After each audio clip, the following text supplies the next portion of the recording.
សួស្តីពុកម៉ែបងប្អូនទាំងអស់គ្នា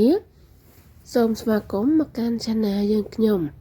ថ្ងៃនេះយើងខ្ញុំនឹងលើកយករឿងនិទានមួយមកអានជូនឲ្យបងប្អូនស្ដាប់ដែលមានចំណងជើងថារឿងដំរីសព្រះរាជវង្សពូកែយំកាលពីពេលបុរាណនៅក្នុងព្រះរាជវាំងមួយមានដំរីសមួយជាសត្វសក្ការៈរបស់ព្រះរាជវង្សដំរីនេះមានរូបរាងធំសង្ហានិងឆ្លាតវៃប៉ុន្តែវាមានលក្ខណៈពិសេសមួយគឺពូកែយំខ្លាំងណាស់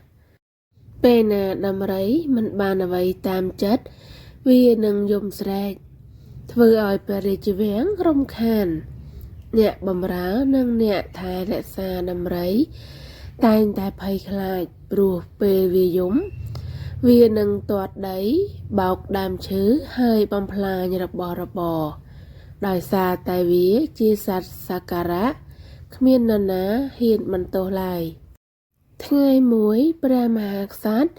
បាននាំដំរីចេញដំណើរទៅទស្សនាប្រជារាស្ត្រតាមផ្លូវដំរីឃើញផ្លែឈើមួយនៅលើដើមខ្ពស់ហើយចង់បាន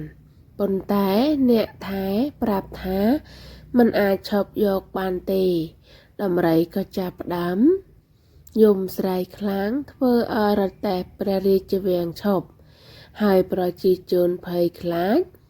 នៅជិតនោះមានក្មេងស្រីក្រីក្រម្នាក់ឃើញហេតុការណ៍នេះគេមិនភ័យទេតែចូលទៅជិតហើយនិយាយយ៉ាងស្ងៀមស្ងាត់ថាដំរីអើយអ្នកធំក៏ពិតប៉ុន្តែអ្នកយំដូចកូនក្មេងអ្នកខ្លាំងគួរតែចេះអត់ធ្មត់មិនមែនយំដើម្បីយកអ្វីតាមចិត្តទេពាក្យសម្ដីសាមញ្ញនោះ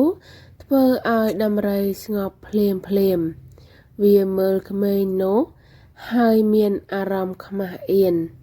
ជាលើកដំបូងវាមិនយំទៀតទេ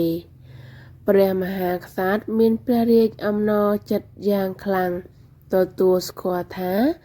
កម្លាំងមិនសំខាន់ជាងប្រាជ្ញានិងការអត់ធ្មត់ឡើយ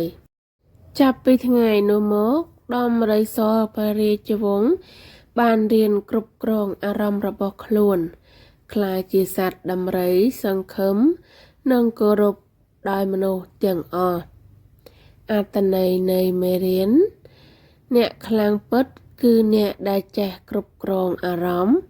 និងមានការអត់ធ្មត់មិនមែនអ្នកដែលយំឬប្រើអំណាចដើម្បីបានអ្វីតាមចិត្តឡើយរឿងនិទាននេះត្រូវបានបញ្ចប់សូមអរគុណពុកម៉ែបងប្អូនដែលបានចូលរួមស្ដាប់សូមជួយចុច Like Share និង Subscribe ដើម្បីទទួលបានរឿងថ្មីទៀតជារៀងរាល់ថ្ងៃសូមអរគុណ